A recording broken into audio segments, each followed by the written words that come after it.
Welcome to the Whiskey Vault. I'm Daniel Winnington, Chancellor of Wizard Academy and Whiskey Marketing School. I haven't brought this up in the last few videos, but there's a lot of sticky notes behind me. It's because we're reorganizing the library, in case that's bothering you if you have OCD. Today, we're going to talk about whiskey blenders and music producers. Another conversation that stemmed from a back deck conversation between me and Emma at the house. You know that whiskey blending is close to my heart, and you know that I count many whiskey blenders as close friends, trusted industry friends, and one, a fiance. And so I'm treading really lightly in this conversation, but it's something I think I believe strongly enough to say on this channel. There is not a lot of whiskey industry education when it comes to blending. There's just not. I could count on a hand to the resources if you want to start from zero and train on blending. You can train on brewing and distilling and process and all kinds of parts, but truly training on blending, there's not a lot out there. Nancy Fraley does a great class for ADI, American Distilling Institute. That's one. Moonshine University does a blending course in Louisville. That's one. Don Livermore from Wiser's does his own little class focused around Wiser's products. That's one. We do a little bit of whiskey blending in Whiskey Level 3. That's one. There's not many others that's specifically training and teaching you blending. And if you know of them, put them in the comments, because I'm always looking for more resources on this topic. One of the things that I hear from certain circles, not always from the blenders, because most of the blenders these days, you are still apprentice. Like, you get into the industry, you join the blending team, you blend for a while, you get more responsibility, and then you eventually work your way up your ranks, and now you're the head blender.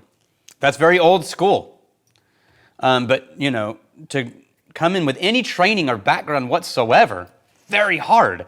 And very often you hear from blenders who have fought their way through and are very accomplished and know what they're doing, is this idea that there's a right way to blend and everyone else is wrong.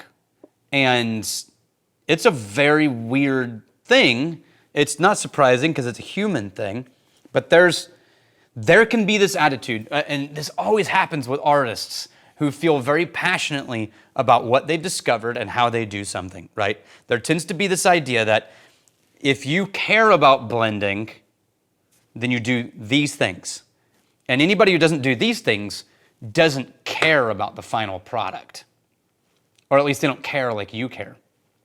There's not a lot of room for different approaches to blending and different approaches to how you're trying to accomplish the end product. And there's not a lot of grace. And it bleeds into the general whiskey population because they go to these talks and they hear these people say, this is how you do it, and if you don't do this, then you don't care about the final product. And that's mostly bullshit. I don't know.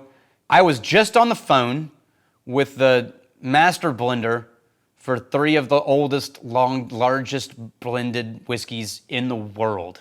You would probably have not heard their name unless you're in certain circles, because they're invisible behind the blends of the brand, right? And they're making product that a lot of people would consider budget blends all the way through to luxury blends. There's no version of the planet where that person does not care about the final product. They might be releasing something that shows up in a bottom shelf blend, but there's no version of the world where that person, knowing them and talking to them, doesn't care. Of course they care. And so this attitude pervading, this almost snobbery around here's how I blend and everyone else is wrong, I find it very annoying. And I'm going to talk about why I don't live there and how I compare to my head to give it context. But first we're going to talk about, and you see why I have to tread gently on this one, we're going to talk about Teacher's Highland Cream. This is, we reviewed this back in 2020, and there were 2 bottles donated to the vault, Chris Smallwood and Max Huss, who both sent bottles in. And I just wanted to make sure to remember them again. Thank you. It's absolutely a budget under $20 blended Scotch, but it's a smoky blended Scotch, and I'm always on the lookout for a great peated blend, and this is one. High in peated malt. It's a Teacher's Highland Cream blended Scotch, which means it's got grain as a base. Now, we know this is an old one, late 1800s. They've been blending. They bought founded Ardmore. It seems, as far as we know, the smoke in this blend is coming from Ardmore, and I think Ardmore is a very underrated distillery. This is now, if I'm not mistaken, a Suntory product. And I can't tell on this bottle, but I think it's now Suntory. On the nose. Oh, funky apple, sweet apple malt, and ash. Way more caramel and sweetness than ash on the nose, but it's there. It's definitely a smoky blend. On the palate, paper thin vanilla and a lot of ashiness. And it's not smoke. It really is leftover damp campfire remains ash. Like if you've ever walked past a burnt out structure. For a blend, I love how smoky it is. Most blends that say they're smoky sort of just pretend at the smoke, but this one's threaded right through. It does give it this sort of paper thin, almost too medicinal note on the ash. I think I like Johnny Walker Black a little bit better. And Naked Grouse, which is I think the smoky grouse, if I'm not mistaken.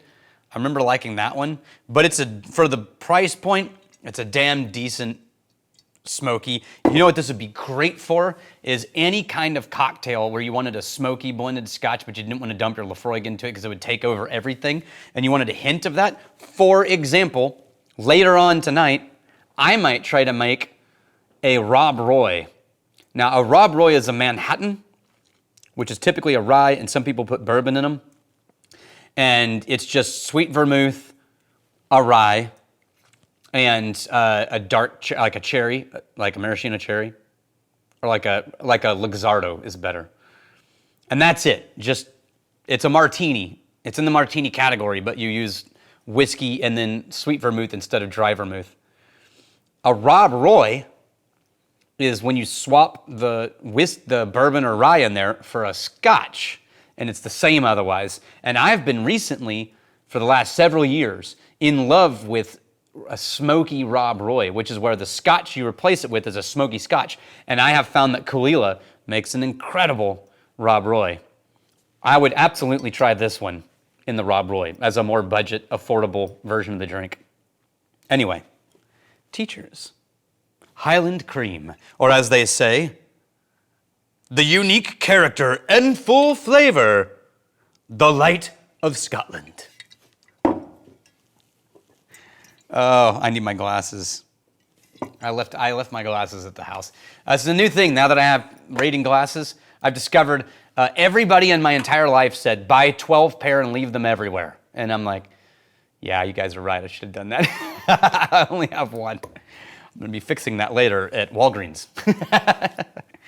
Okay, now, there are two kinds of music producers, in my opinion. There's more, but it's easy to categorize them into these categories when you're talking really great music producers. One is the heavy fingerprint music producer, someone whose style is so strong that from the first notes of an album to the end notes of an album, you can immediately tell, if you know the producer, who produced the album. That would be, in my opinion, Daniel Lanois, for example, right? U2, people do not have any idea how much of U2 sound they owe to Daniel Lanois, unless you've studied it. And everybody who's done a Daniel Lanois album, or if you go buy a Daniel Lanois album, my favorite one personally is Shine. It's still one of the great albums, I think. There's so many artists that my favorite album of them is a Daniel Lanois album. Willie Nelson Teatro, Emmylou Harris Wrecking Ball, arguably one of the greatest albums ever recorded, Emmylou Harris Wrecking Ball. But every one of them sound like Daniel Lanois was involved. It's Willie Nelson, Daniel Lanois version, Emmylou Harris, Daniel Lanois version. And I am a huge Daniel Lanois fan. But he has a very strong producer thumbprint, right? That's one style. Second style is when someone is really great at just bringing the most out of a band in a specific direction. And so you get this really the most true, I think, honest version of that band. And the producer sort of stays out of the way. And so you can spot their influence by how each album they have a hand in, you get this really raw, unfiltered sort of most them recording. But they don't have, it doesn't sound, bands don't all sound the same. The albums don't all sound the same. They all sound very different, but they have this sort of ethos behind them of like, it's the most them. And that would be Rick Rubin, right? Someone who's famous for just really cutting through all the bullshit and to a level of like sparseness that's almost painful sometimes. You could argue that he has halfway point. He's a little bit of a thumbprint because it's usually a stripped down version of that artist at some level. And then there's the producer who just is really great at creating the general sound of a genre to a really high level, right? Like this is pop, this is R&B, this is punk. And all the artists come in and they help them create a truly classic archetypal category album in this style. I think blenders and whiskey are identical to that. I think that you've got blenders who are almost invisible and they create the classic Johnny Walker blends, the classic Chivas blends, and they are sort of behind the scenes, flavor consistency across 100 years. I mean, that's incredible, right? And they have a very specific way of doing things. Then you have another category of people who are really just trying to get down to the essence of that distillery. And what does this spirit have to say to us? And that's a fingerprint at some level, but it's a little bit different based on the distillery. And then you have the blenders, who you can tell they blended it. No matter what the distillery is, across 5 distilleries, you can spot, oh, you guys have been working with this person as a blender, haven't you? Because all of your stuff has that hallmark flavor that one blender is always calling out, no matter where they go. The Daniel Lanois of blending.